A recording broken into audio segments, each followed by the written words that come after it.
Salut, c'est Alex, j'espère que vous allez bien, bienvenue dans cette nouvelle vidéo. Aujourd'hui, je vous présente un add-on qui, je pense, est l'un des meilleurs add-ons pour les matériaux aujourd'hui sur Blender. Vous allez voir pourquoi dans cette vidéo, mais il est juste incroyable. Déjà, dans un premier temps, c'est un add-on qui va regrouper des matériaux procéduraux.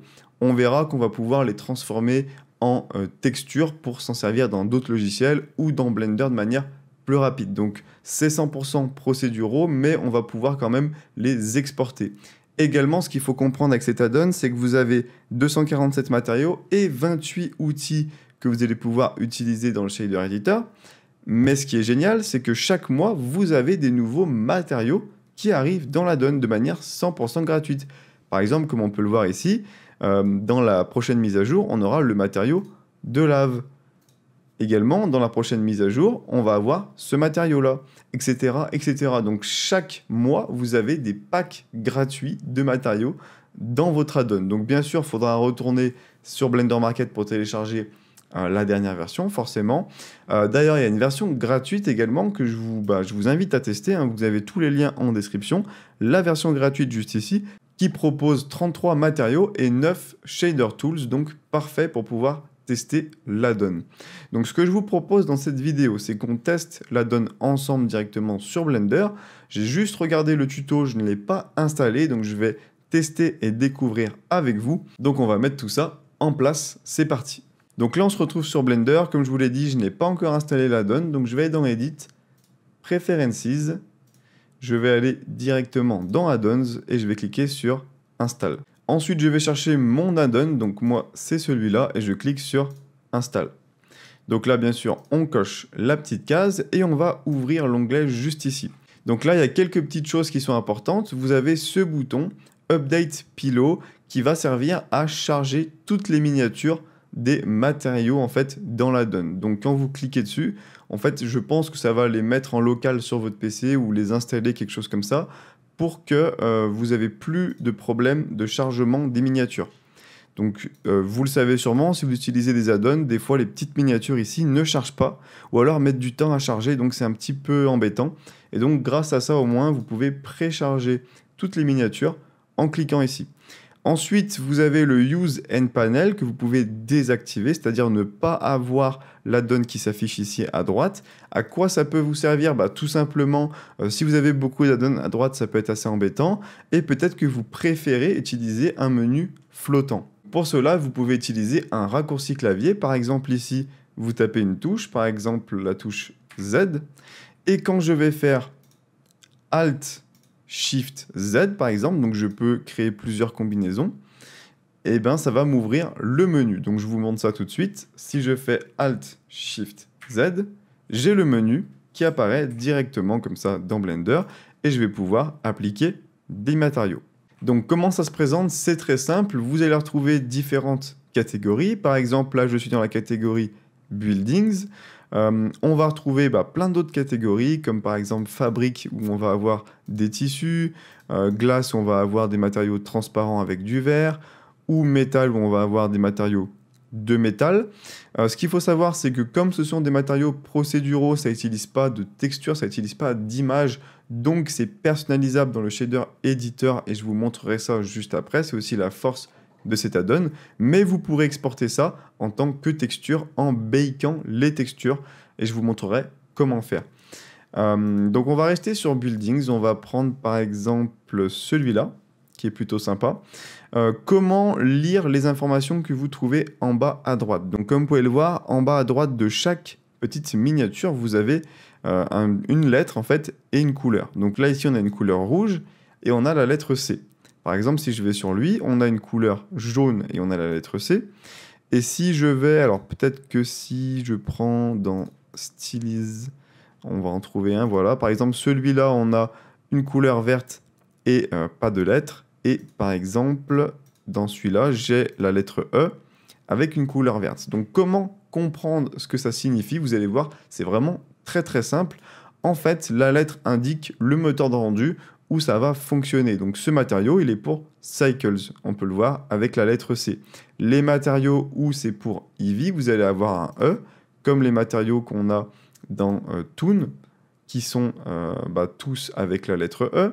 Et la couleur, en fait, ça va être la complexité du matériau. Donc un matériau vert, c'est un matériau très simple, donc il n'y a pas beaucoup de nodes dans le shader editor, donc ça va charger rapidement, donc c'est très optimisé globalement. Si vous prenez un matériau complexe, comme par exemple celui-là, ça va être rouge, tout simplement. Et maintenant, il y a une autre petite subtilité à comprendre, c'est les petits escaliers, les petits blocs comme ça rouges qu'on peut voir sur la ligne, qui signifie que c'est un matériau qui a besoin d'un displacement, c'est-à-dire d'une texture qui va mettre en relief notre matériau. Je vous montrerai également comment faire pour mettre en place ça.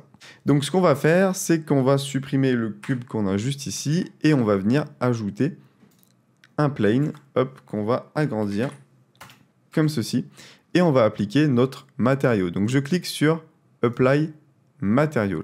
Ensuite, je vais passer sur le bon moteur de rendu, donc je vais me mettre sur Cycles et je vais passer en mode rendu.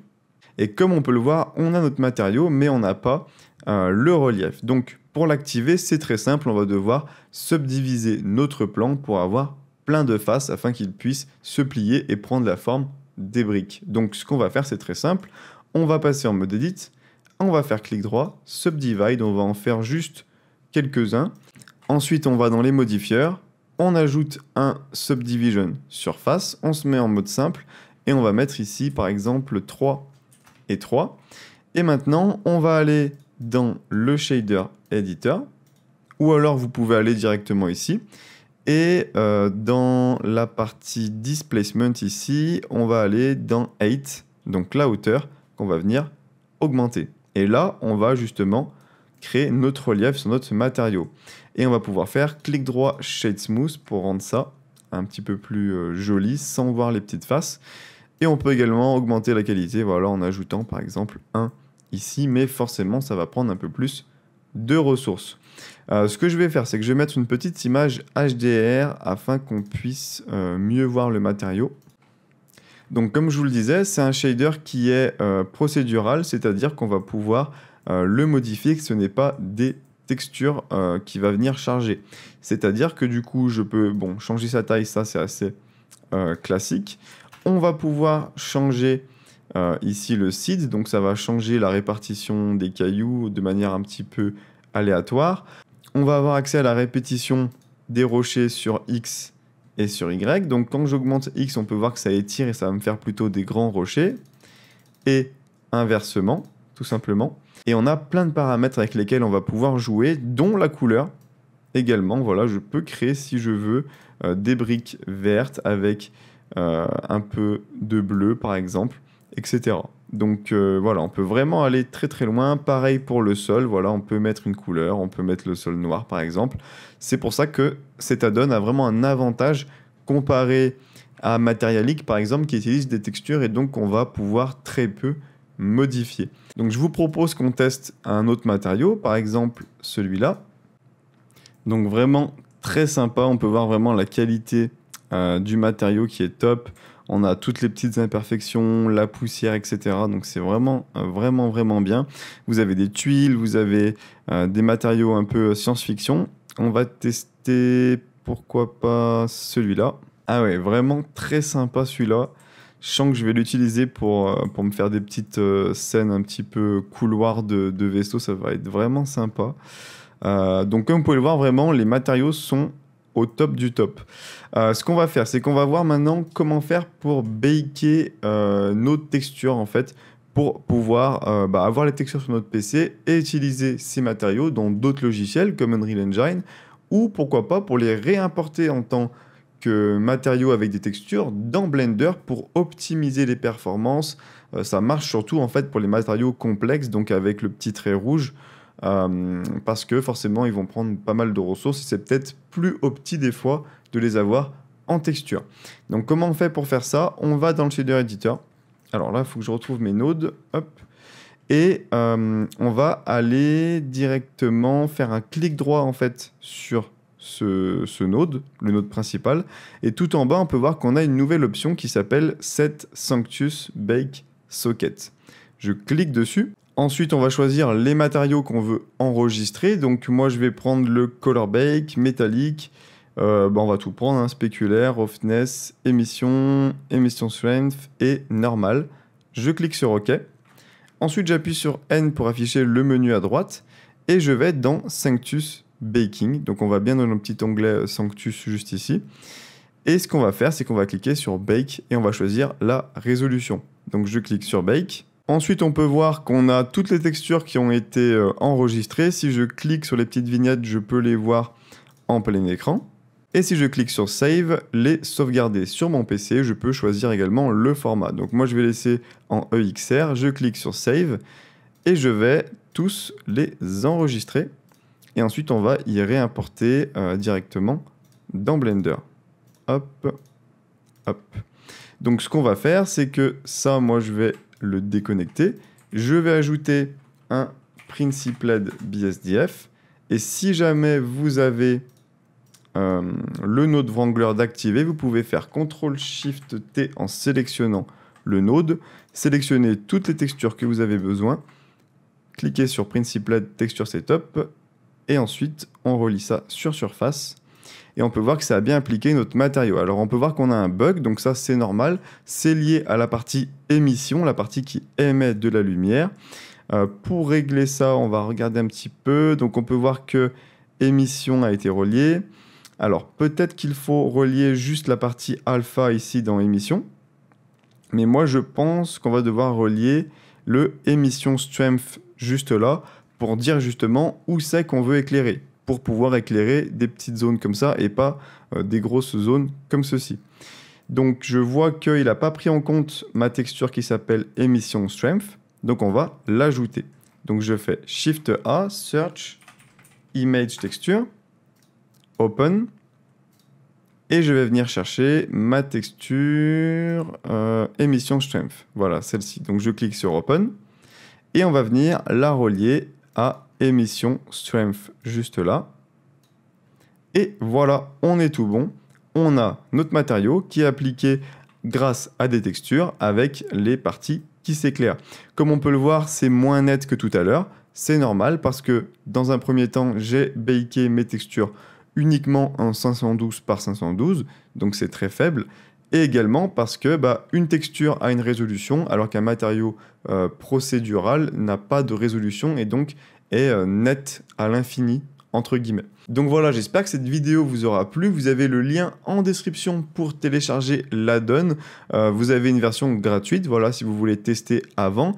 Et vous avez la version complète qui coûte que 29 $. Et en plus de ça, vous avez 25% de réduction en ce moment avec le code 10 000, puisque l'add-on a été vendu plus de 10 400 fois, ce qui est juste énorme. Sur Blender Market, c'est pas tous les add-ons qui se vendent autant, donc franchement, vraiment un grand bravo à celui qui a développé l'add-on. Vous retrouverez également en description le lien vers le site, voilà, si vous voulez plus d'infos. Je le rappelle, mais vous avez des nouveaux matériaux chaque mois. Ça aussi, c'est assez incroyable. Et pour revenir sur le prix, 29 $, si je compare avec Materialic, la version 4K, on est à 59 $. Real Time Material, on est à 49 $. Donc honnêtement, il est moins cher que tous les autres. Il comporte énormément de matériaux et chaque mois, il y a des nouveaux matériaux. Vous pouvez les exporter pour les utiliser vers d'autres logiciels et vous pouvez personnaliser les matériaux comme ce sont des matériaux procéduraux. Donc vraiment, c'est pour ça que pour moi, je pense que c'est un des meilleurs aujourd'hui add-on pour les matériaux sur Blender. Donc voilà, n'hésitez pas à me dire ce que vous en pensez en commentaire, à liker la vidéo, à vous abonner bien sûr si vous voulez ne pas louper la suite. Et puis je vous dis à très bientôt. Ciao!